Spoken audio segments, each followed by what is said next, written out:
नमस्कार दोस्तों, चलिए जानते हैं उत्तर प्रदेश की आज की 25 फटाफट बड़ी खबरें सिर्फ कुछ ही मिनटों में। पर उससे पहले आप उत्तर प्रदेश के किस जिले से ये वीडियो देख रहे हैं, कमेंट में जरूर बताएं। उत्तर प्रदेश सरकार ने व्यावसायिक संपत्तियों के लिए स्टैंप ड्यूटी छूट का विस्तार किया। अब 5,000 रुपए के स्टैंप पर परिवार के नाम संपत्ति हस्तांतरित की जा सकती है। इस योजना से आम नागरिकों को आर्थिक राहत मिलेगी और संपत्ति विवाद कम होंगे। मुख्यमंत्री योगी आदित्यनाथ ने इस फैसले को पारदर्शिता बढ़ाने वाला बताया, जिससे राज्य में निवेश को प्रोत्साहन मिलेगा और विकास कार्यों में तेजी आएगी। योजना के तहत आवेदन प्रक्रिया सरल बनाई गई है। उत्तर प्रदेश में पश्चिमी विक्षोभ के प्रभाव से मौसम में बदलाव आया है।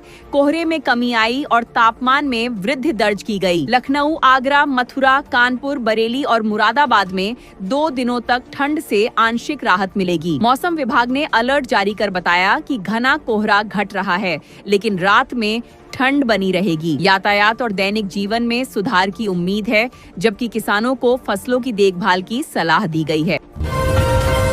प्रयागराज में मुख्यमंत्री योगी आदित्यनाथ ने संगम में स्नान किया और विभिन्न कार्यक्रमों में भाग लिया। उन्होंने विकास योजनाओं की समीक्षा की और स्थानीय मुद्दों पर चर्चा की। इस दौरे से क्षेत्र में उत्साह बढ़ा है, जबकि सुरक्षा व्यवस्था कड़ी की गई। मुख्यमंत्री ने नागरिकों से अपील की कि वे स्वच्छता और पर्यावरण संरक्षण में योगदान दें। कार्यक्रम में कई अधिकारी और स्थानीय नेता मौजूद रहे, जो राज्य की प्रगति पर केंद्रित था। मेरठ के कपसाड़ में दलित महिला की हत्या और बेटी के अपहरण के बाद दिन भर हंगामा हुआ। देर शाम अंतिम संस्कार किया गया। गांव को छावनी में तब्दील कर 2.5 किलोमीटर बैरिकेडिंग की गई। सत्ता और विपक्ष आमने सामने हैं। पुलिस ने आरोपियों की तलाश तेज की। परिवार ने न्याय की मांग की, जबकि स्थानीय लोग सदमे में हैं। घटना से क्षेत्र में तनाव व्याप्त है और जांच जारी है। गोरखपुर में वाणिज्य कर विभाग के दफ्तर में आधी रात शॉर्ट सर्किट से भीषण आग लगी। पूरा भवन जलकर राख हो गया। दमकल विभाग ने घंटों मशक्कत कर आग बुझाई, लेकिन दस्तावेज और उपकरण नष्ट हो गए। जांच समिति गठित की गई, जिसमें लापरवाही की आशंका जताई जा रही है। स्थानीय लोगों ने मदद की, जबकि अधिकारी नुकसान का आकलन कर रहे हैं। घटना से विभागीय कार्य प्रभावित हुआ है। बरेली में लावारिस कुत्ते ने 5 साल के बच्चे पर हमला कर गंभीर रूप से घायल कर दिया। बच्चे को अस्पताल में भर्ती कराया गया, जहां उसकी हालत स्थिर है। स्थानीय लोगों ने शिकायत की कि सड़कों पर कुत्तों का आतंक बढ़ रहा है। नगर निगम ने अभियान चलाने का आश्वासन दिया, जबकि परिवार ने कार्रवाई की मांग की। घटना से मोहल्ले में दहशत है और सुरक्षा उपायों पर जोर दिया जा रहा है। मुरादाबाद में पत्नी को खाना न देने पर पति ने फावड़े से हमला कर हत्या कर दी। आरोपी फरार हो गया, लेकिन पुलिस ने गिरफ्तार कर लिया। पूछताछ में आरोपी ने पछतावा जताया, लेकिन परिवार सदमे में है। जांच में घरेलू विवाद सामने आया, जबकि पोस्टमार्टम रिपोर्ट का इंतजार है। घटना से गांव में सनसनी फैल गई और महिला सुरक्षा पर सवाल उठे हैं। पुलिस ने मामला दर्ज कर लिया है। कानपुर में निर्माणाधीन हाईवे पर मल्लाह नगर में सुरक्षित क्रॉसिंग की मांग को लेकर ग्रामीणों ने विरोध प्रदर्शन किया। वे कहते हैं कि हाईवे से गांव कट जाएगा, जिससे यातायात समस्या बढ़ेगी। अधिकारियों ने बातचीत की, लेकिन कोई समाधान नहीं निकला। प्रदर्शन से यातायात प्रभावित हुआ, जबकि पुलिस ने स्थिति संभाली। मांग पूरी न होने पर आंदोलन तेज करने की चेतावनी दी गई है। वाराणसी में गणतंत्र दिवस परेड मिशन शक्ति और महिला सशक्तिकरण थीम पर आधारित होगी। पुलिस आयुक्त ने तैयारियां देखी और निर्देश दिए। परेड में महिलाओं की भागीदारी बढ़ाई गई, जो सशक्तिकरण का संदेश देगी। स्थानीय लोगों में उत्साह है, जबकि सुरक्षा व्यवस्था कड़ी की गई। कार्यक्रम से जागरूकता फैलेगी और समाज में बदलाव आएगा। आयोजन की तैयारी जोरों पर है। उत्तर प्रदेश सरकार ने जी राम जी योजना के तहत मजदूरों को आय की गारंटी दी, जिसमें 14 दिन में मजदूरी न मिलने पर ब्याज भी दिया जाएगा। मंत्री चौधरी लक्ष्मी नारायण ने योजना की विशेषताएं बताईं, जो श्रमिकों को आर्थिक सुरक्षा प्रदान करेगी। योजना से लाखों मजदूर लाभान्वित होंगे और श्रम विवाद कम होंगे। आवेदन प्रक्रिया ऑनलाइन की गई है, जिससे पारदर्शिता बढ़ेगी। आजमगढ़ में पुलिस मुठभेड़ में 3 बदमाश घायल होकर गिरफ्तार हुए, जो पशु तस्करी और गैंगस्टर मामलों में वांछित थे। उनके पास से हथियार बरामद हुए, जबकि जांच में गिरोह के अन्य सदस्यों की तलाश जारी है। घटना से क्षेत्र में सुरक्षा बढ़ाई गई। पुलिस ने बहादुरी दिखाई, आरोपियों को अस्पताल भेजा गया। जहां उनका इलाज चल रहा है। मामला दर्ज कर लिया गया है। अलीगढ़ के दीनदयाल अस्पताल को मेडिकल कॉलेज का दर्जा मिलने की संभावना है। मुख्यमंत्री योगी ने विस्तृत जानकारी मांगी। इससे स्वास्थ्य सेवाओं में सुधार आएगा और छात्रों को बेहतर शिक्षा मिलेगी। स्थानीय लोग उत्साहित हैं, जबकि प्रशासन ने रिपोर्ट तैयार की। योजना से क्षेत्र का विकास होगा और चिकित्सा सुविधाएं बढ़ेंगी। फैसला जल्द आने की उम्मीद है। बरेली में एमएसएमई सेक्टर में 54 उद्यमियों के साथ 7,000 करोड़ के निवेश समझौते हुए, जिससे 5,000 रोजगार सृजित होंगे।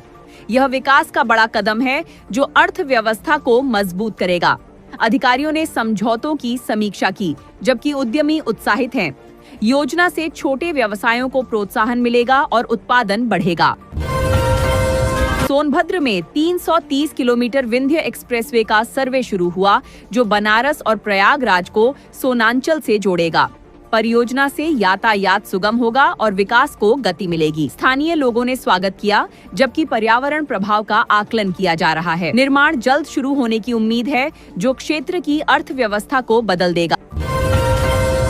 उत्तर प्रदेश सरकार ने विहान आवासीय विद्यालयों में दैनिक अखबार पढ़ना अनिवार्य किया, जो छात्रों के सर्वांगीण विकास के लिए है। इससे जागरूकता बढ़ेगी और पढ़ने की आदत विकसित होगी। प्रधानाचार्यों को निर्देश दिए गए, जबकि अभिभावक सराहना कर रहे हैं। योजना से शिक्षा गुणवत्ता में सुधार आएगा और छात्रों को वर्तमान मुद्दों की जानकारी मिलेगी।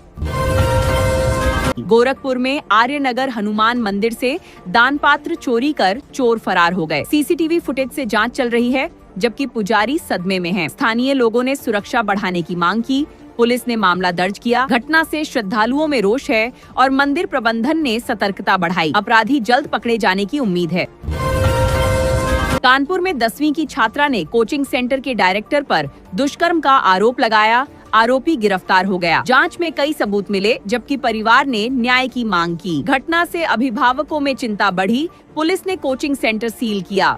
मामले की सुनवाई जल्द होगी और सुरक्षा उपायों पर जोर दिया जा रहा है।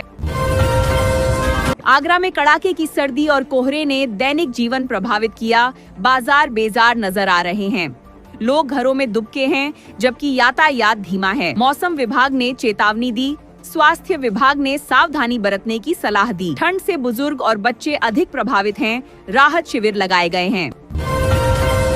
मथुरा में चालक की हत्या कर टेम्पो लूटने वाले 2 बदमाश पुलिस मुठभेड़ में गिरफ्तार हुए। निर्दोष युवकों को राहत मिली, जबकि हथियार बरामद हुए। जांच में गिरोह का पता चला।